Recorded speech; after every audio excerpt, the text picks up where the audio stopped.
Mais uma vez, boa noite a todos, graça e paz. Amém. Que a graça, a paz, o amor e as misericórdias de Deus transbordem em cada coração dos irmãos aqui presentes, daqueles que nos acompanham através das ondas do rádio, através da internet.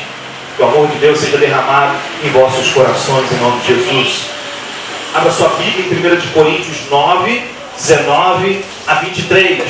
1 Coríntios, capítulo 9, 19 ao 23. Nosso tema da noite é por causa do Evangelho. Por causa do Evangelho.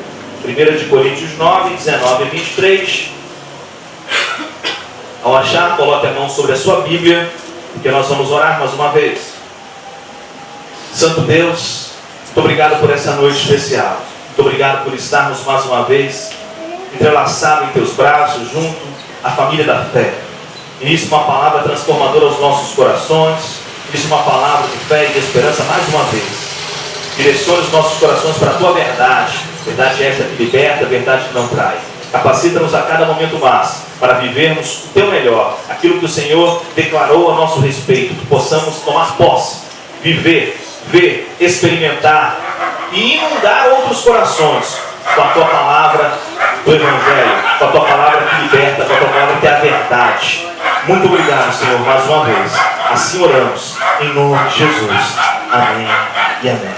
Por causa do Evangelho, 1 Coríntios 9, 19 a 23, diz o Evangelho.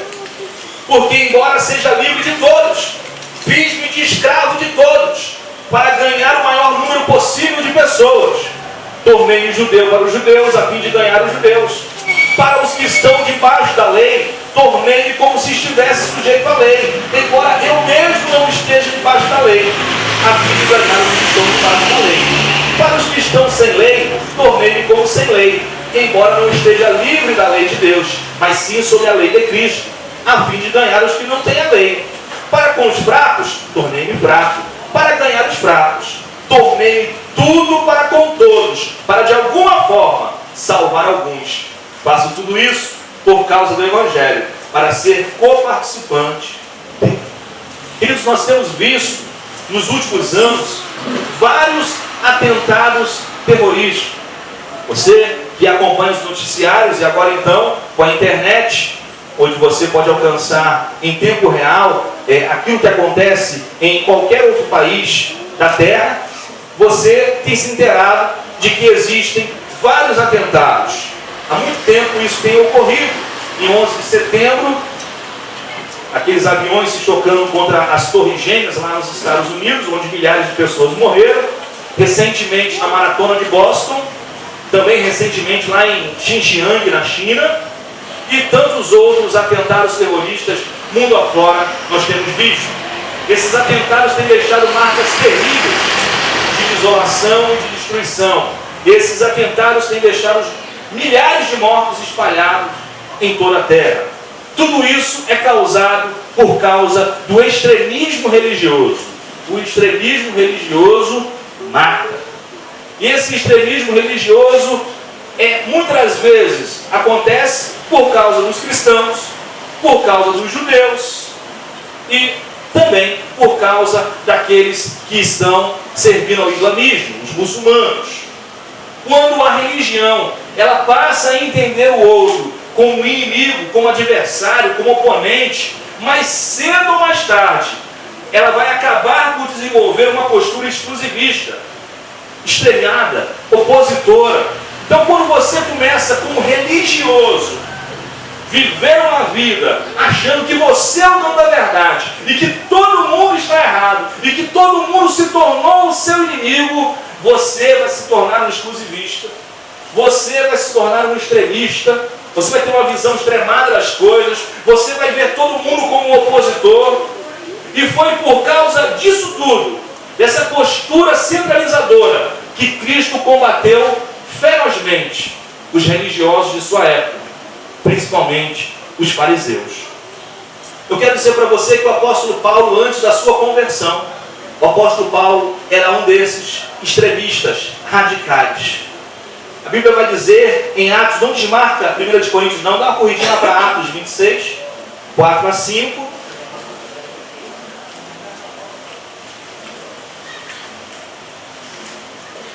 Atos 26, 4 a 5. A Bíblia vai dizer a respeito disso. Paulo, apóstolo, antes da sua conversão, era um extremista religioso. Atos 26, 4 a 5 diz a palavra: todos os judeus sabem como tenho vivido desde pequeno, tanto em minha terra natal como em Jerusalém. Eles me conhecem há muito tempo e podem testemunhar, se quiserem, que como fariseu vivi de acordo com a seita mais severa da nossa religião. Eram aqueles que se achavam os donos da verdade, os popularmente chamados de bambambãs, aqueles que sabem tudo, aqueles que conhecem tudo, aqueles que, se não tiver no grupo dele, não será salvo. É mais ou menos assim. Isso também acontece nos dias de hoje, em muitos lugares, até mesmo lugares chamados de igreja. Você não precisa de ir, só anote. Gálatas 1,14, Paulo vai dizer: no judaísmo, eu superava a maioria dos judeus da minha idade e era extremamente zeloso das tradições dos meus antepassados. Em Filipenses 3, você também precisa ir, 5 a 6, ele vai fazer um resumo de quem ele era. Circuncidado no 8º dia de vida, pertencente ao povo de Israel, à tribo de Benjamim, verdadeiro hebreu, quanto à lei fariseu, quanto ao zelo perseguidor da igreja, quanto à justiça que há na lei, irrepreensível. Olha só, eu tenho características especiais, porque eu pertenço ao povo de Israel, a menina dos olhos de Deus é Israel, eu sou do povo escolhido, eu pertenço à tribo de Benjamim, a tribo mais próxima de Israel, eu sou hebreu legítimo, eu sou hebreu de hebreus, eu sou filho de pai e mãe hebreus, eu sou fariseu, eu sou da seita mais feroz no judaísmo.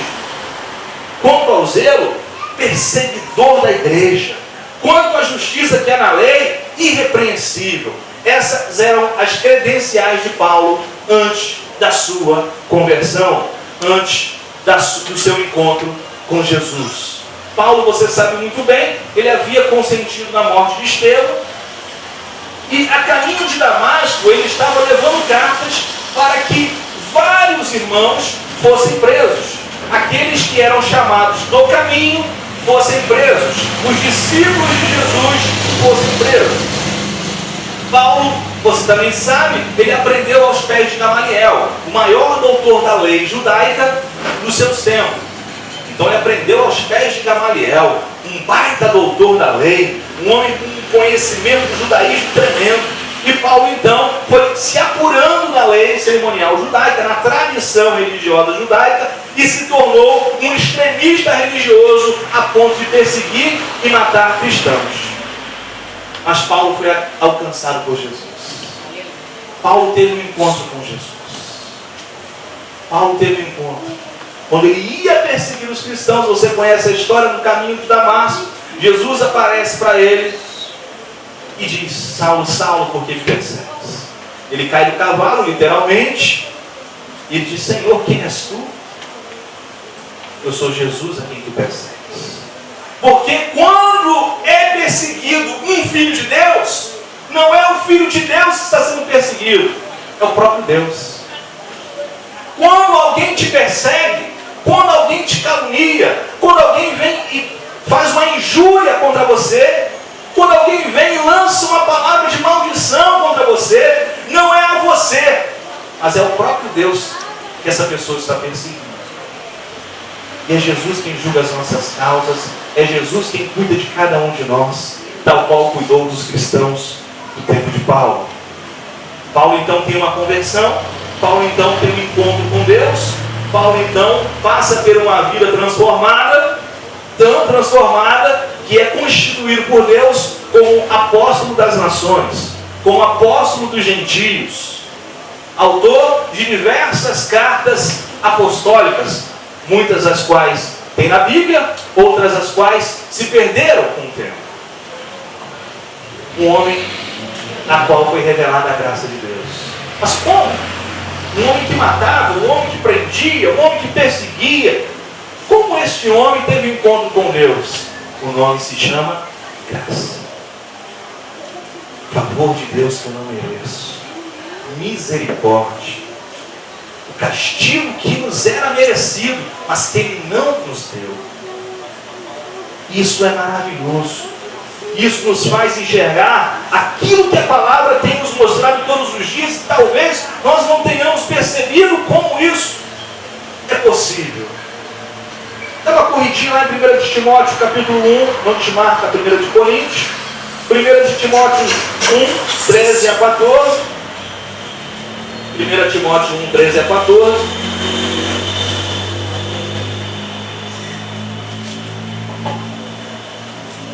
Paulo agora vai falar como alguém convertido ao Evangelho de Jesus Cristo. Ele diz, 1 Timóteo 1, 13 a 14: a mim, que anteriormente fui blasfemo, perseguidor e insolente, mas alcancei misericórdia, porque o fiz por ignorância e na minha incredulidade. Contudo, a graça de nosso Senhor transbordou sobre mim, juntamente com a fé e o amor que estão em Cristo Jesus. Talvez você e eu, talvez nós tenhamos sido em algum momento das nossas vidas um extremista religioso. Ah, pastor, eu não fui extremista religioso, eu não lancei avião nenhum sobre as Torres Gêmeas. Ah, pastor, eu não coloquei uma bomba lá na maratona de Boston. Ah, pastor, eu não fico tacando bomba entre a Palestina e Israel. Ah, pastor, eu não fico decapitando ninguém. É verdade, nem você nem eu. Mas talvez nós tenhamos em algum momento das nossas vidas temos sido um extremista religioso. O que é isso que eu quero dizer? Talvez tenhamos sido em algum momento um roubador de sonhos.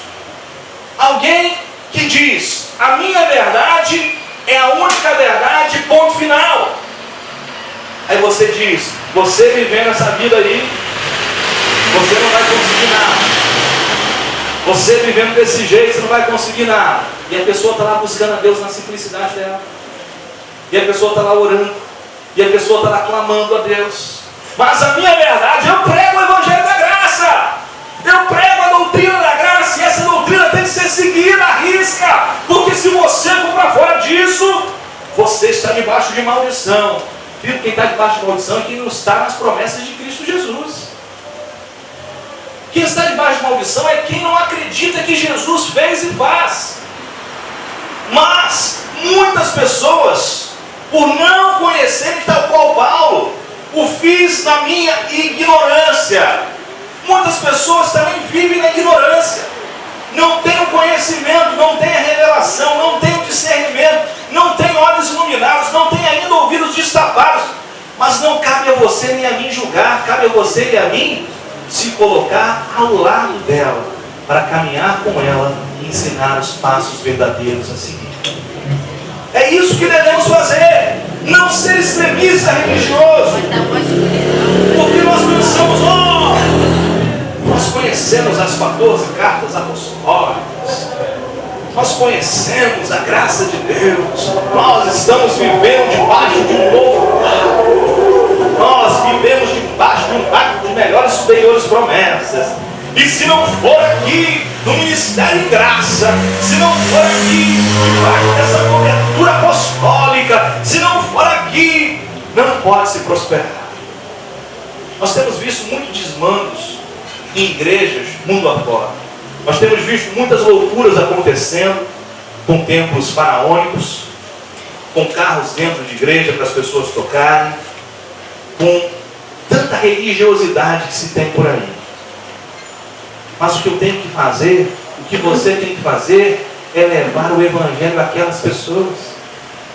Aqueles lá que estão sendo enganados.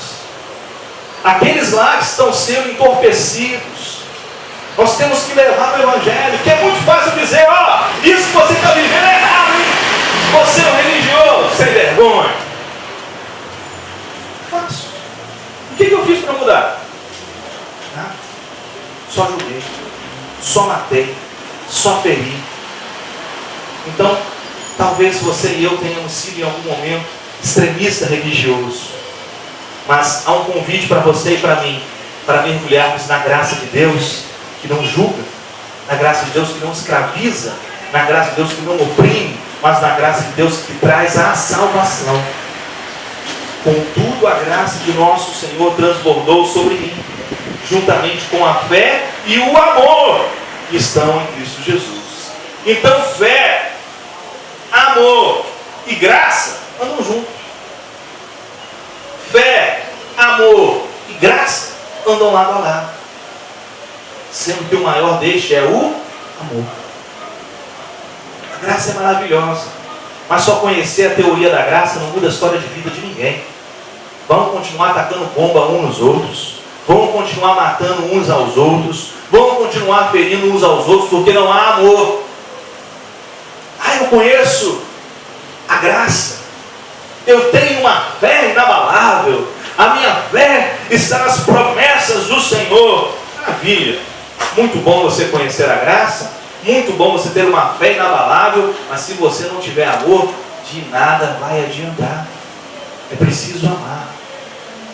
Já diria Renato Russo, as pessoas como se não houvesse amanhã. Porque se você parar para pensar, na verdade não há. O amanhã pertence a Deus. Eu tenho que amar hoje. O amanhã pertence ao Senhor. Eu tenho que estender minhas mãos hoje. O amanhã pertence a Deus. Eu tenho que ministrar cura ao ferido hoje. O amanhã pertence a Deus. Eu tenho que lançar um bálsamo de cura sobre a vida daquele que vive como religioso, preso às tradições religiosas hoje. O amanhã pertence a Deus. Eu tenho que viver aquilo que o Senhor me ensinou hoje. A graça de Deus é maravilhosa. E a graça de Deus alcançou Paulo, a graça de Deus alcançou a você, a graça de Deus alcançou a mim. Voltando ao nosso texto base de 1 de Coríntios, capítulo 9.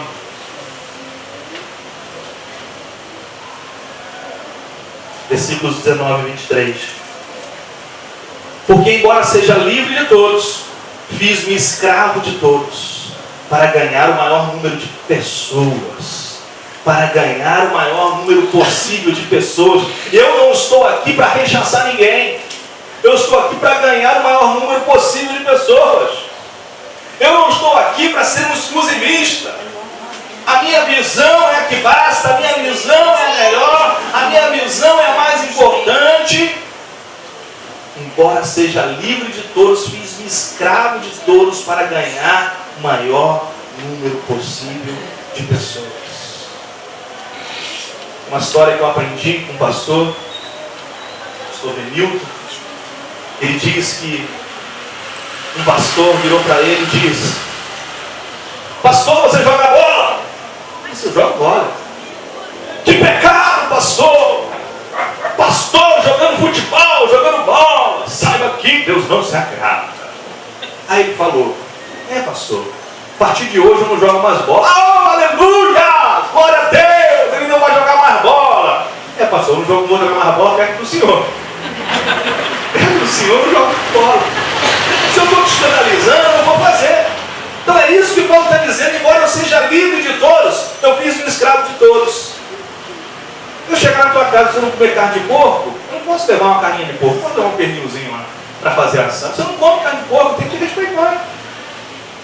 Eu chegar lá e jogar um videogame, não posso levar o meu Xbox 360, porque você não gosta de videogame, vai se incomodar. Então, embora eu seja livre, eu vou me fazer de escravo de todos para ganhar o maior número possível de pessoas. Paulo volta vai dizer: tornei-me judeu para os judeus, a fim de ganhar os judeus. O que ele está falando aqui não são dos judeus como nós imaginamos. Ele está falando dos judaizantes. Ele está falando daqueles que estavam um pé em Jesus, um pé no judaísmo. Perdão? Eles estavam um pé em Jesus e um pé no judaísmo. Eram os chamados judaizantes. Paulo está dizendo: tornei-me judeu para os judeus, a fim de ganhar os judeus. Para ganhar esses judaizantes, esses que quando chegavam um outro religioso, se afastavam dos gentios. Eu aprendi com o tempo a amá-los. Eu aprendi com o tempo a caminhar com eles. Eu ia à sinagoga com ele aos sábados. E na volta eu iria falando do Evangelho da graça de Cristo Jesus. Eu sentava com ele e fazia a tradição do lava-pés. E naqueles momentos eu ia falando do Evangelho de Jesus Cristo. Tornei-me judeu para os judeus a fim de ganhar os judeus. Para os que estão debaixo da lei, esses sim, judeus que viviam à guarda da lei cerimonial judaica, tornei-me como se estivesse sujeito à lei, embora eu mesmo não esteja debaixo da lei, a fim de ganhar os que estão debaixo da lei. Tinha dia de festa, eu estava lá, disse Paulo. Tinha dia de tradições religiosas judaicas, eu estava lá. Mas por que isso? Será que Paulo também estava virando um judaizante? Será que Paulo também estava virando alguém sem convicção? Será que Paulo talvez estivesse retrocedendo? Não. É porque ele estava querendo ganhar o maior número possível de pessoas para o Evangelho da graça. Para os que estão sem lei, tornei-me como sem lei, embora não esteja livre da lei de Deus, mas sim sob a lei de Cristo, a fim de ganhar os que não têm lei. É como se a gente dissesse hoje em dia, eu me tornei cristão, eu sou de Jesus, mas eu não abandonei aquele amigo meu que ainda não conheceu Jesus. Eu não dei as costas para aquele amigo meu, para aquela amiga minha que ainda não conheceu Jesus. Eles estão sem lei.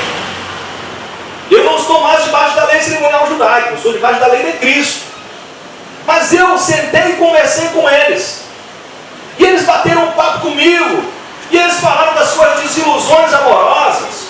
E eles falaram como é que está triste torcer para o Vasco. Foram ao estádio ontem, foram a São Januário, viram o Vasco perdendo 5-0 para o Avaí. Eles disseram muitas coisas. Eles falaram como é que está a eleição. E 5 de outubro nós temos uma eleição. E a eleição agora se torna um funil, está apertadíssimo. Mas quem vamos votar? Era Dilma, era Marina, era Aécio. Talvez votemos no pastor Everaldo. Talvez nós votemos no Levi Fidelis. Eu não sei quem votar. Foram muitas conversas, muitos assuntos. Falaram de muitas coisas, contaram piadas, riram comigo, brincaram comigo. E eu estava ali com eles. Eu aproveitei aquilo ali para falar do Evangelho de Jesus Cristo. Para falar que em tudo isso Jesus Cristo tem amor por ele, pela família dele e por cada um de nós. Naqueles momentos de bate-papo, de entretenimento, naqueles momentos de conversa fiada, eu aproveitei para falar que Jesus é o Senhor da vida. É isso que Paulo está dizendo. A fim de ganhar os que não têm a lei. Para com os fracos, tornei-me fraco. Tem um irmãozinho mais fraco na fé? Ame esse irmão. Suporte esse irmão. Faça isso para ganhar os fracos. Tem um irmãozinho que ainda vive debaixo de ritos, debaixo de cerimoniais. Ame esse irmão. Estenda as mãos para esse irmão. Não julgue esse irmão. Não coloque coisas lá no Facebook, no Twitter, denigrindo a imagem desse irmão. Não faça isso. Ele é fraco na fé. Não destrua aquele que é fraco na fé. Você que é forte na fé, você que é maduro na fé, esteja ao lado dele. Caminhe lado a lado com ele. Fortaleça-o na fé. Fale do amor de Jesus. Fale da graça de Deus. Fale do Evangelho. Paulo diz: tornei-me tudo para com todos, para de alguma forma salvar alguns. Faço tudo isso por causa do Evangelho, para ser co-participante dele. Tornei-me tudo para com todos, para de alguma forma salvar alguns. Paulo era um apóstolo camaleão? Paulo era um apóstolo mutante? Não. Paulo era alguém que conhecia Jesus. Paulo era alguém que andava com Jesus.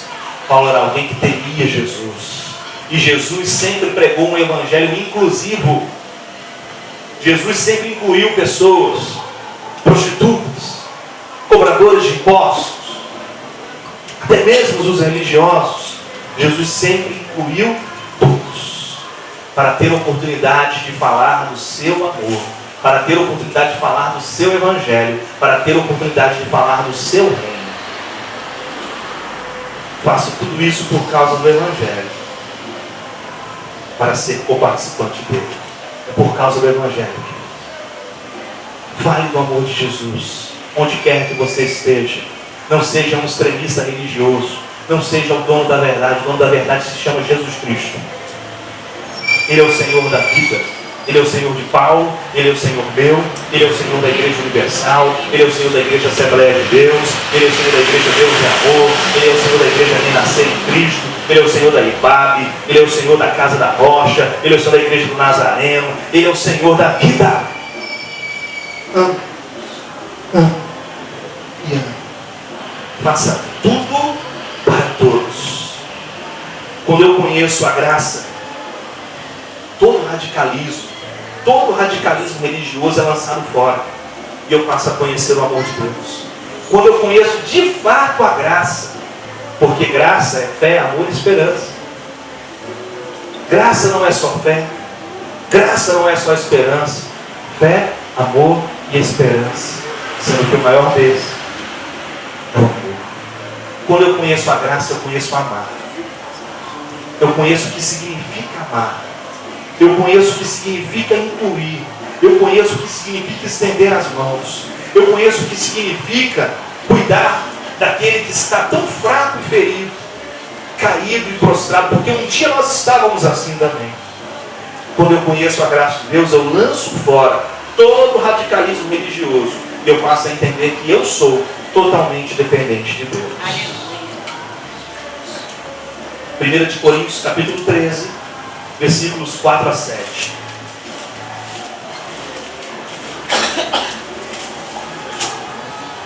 1 Coríntios 13, 4 a 7.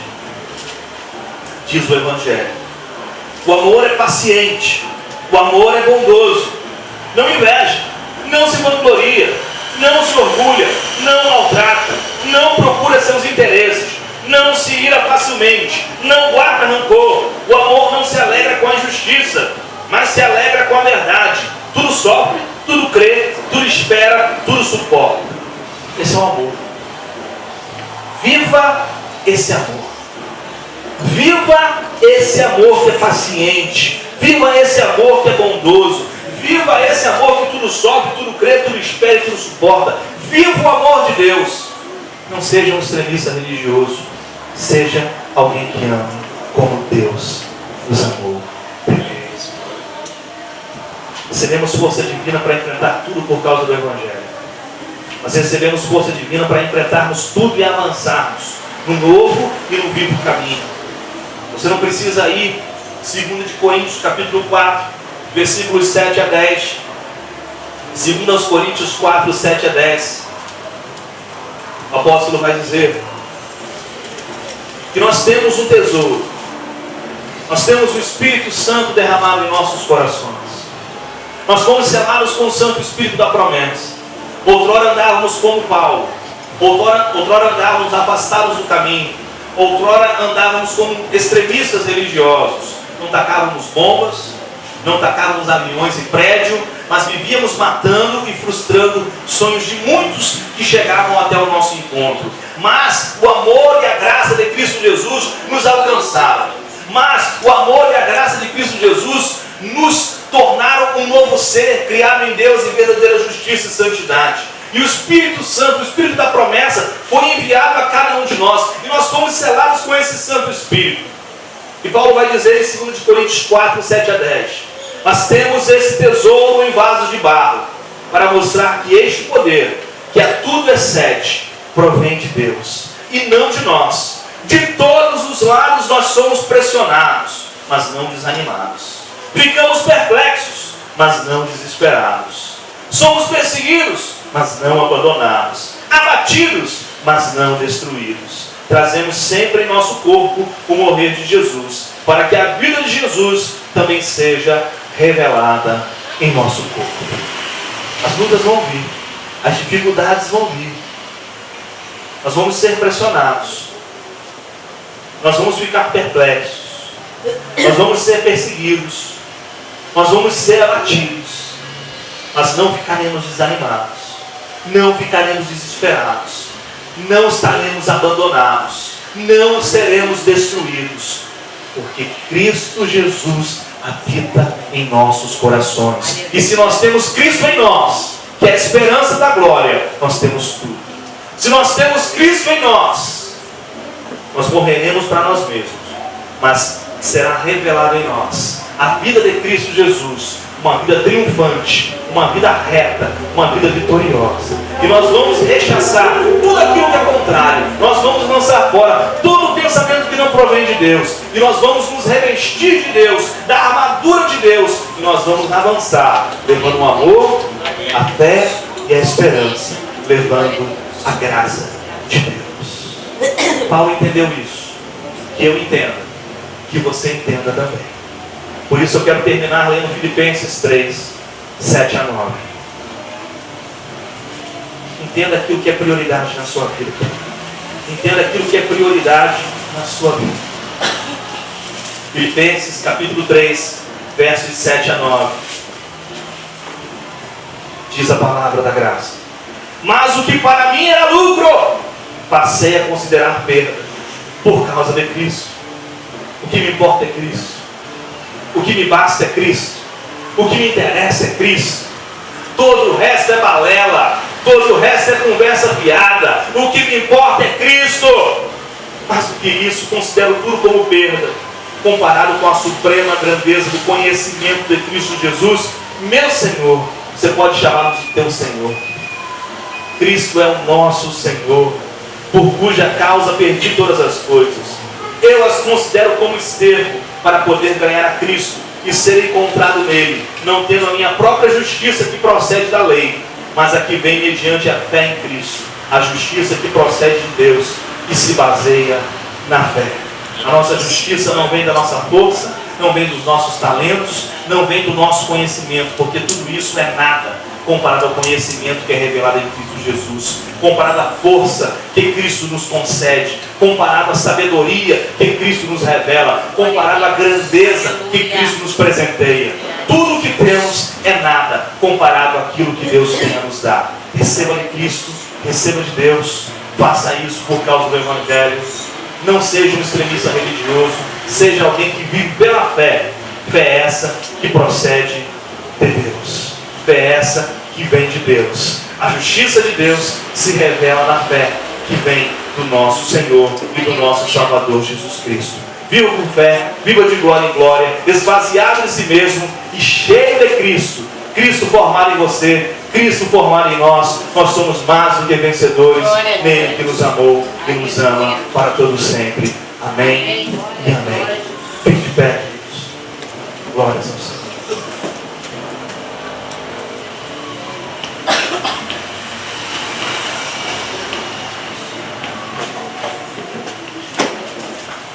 Santo Deus, por causa do teu Evangelho, nós nos esvaziamos de nós mesmos.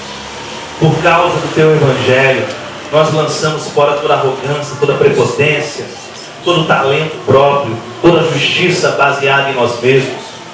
Por causa do teu Evangelho, nós andamos lado a lado com aqueles que estão fracos. Por causa do teu Evangelho, nós estendemos as mãos para aqueles que estão caídos. Por causa do teu Evangelho, nós amamos aqueles que vivem na religião e nós estamos querendo oferecer a eles uma palavra de fé, uma palavra de esperança, uma palavra de transformação. Usa-nos, Senhor, como canal de bênçãos, do seu fluir, da sua graça, do teu amor, da sua fé e da tua esperança. Usa-nos, Senhor, como dispenseiros dos teus mistérios, para que nós venhamos salvar alguns, para que nós venhamos a libertar alguns com a palavra viva e eficaz que procede do teu trono da graça. Usa-nos, Senhor, com intrepidez e com ousadia, que nós possamos avançar nesse novo e vivo caminho, levando a tua palavra de vida e vida abundante. Essa é a nossa oração, no nome santo, poderoso e precioso de Jesus Cristo, Senhor nosso e da igreja. Amém e amém. Você é abençoado, você é mais do que vencedor. E desde já eu te declaro inabalável, no imutável conselho de Deus e sob a infalível cobertura de sua eterna graça, hoje e sempre, reina em vida. Vá em paz, vá feliz, aplauda Jesus bem forte, porque ele é filho de Deus.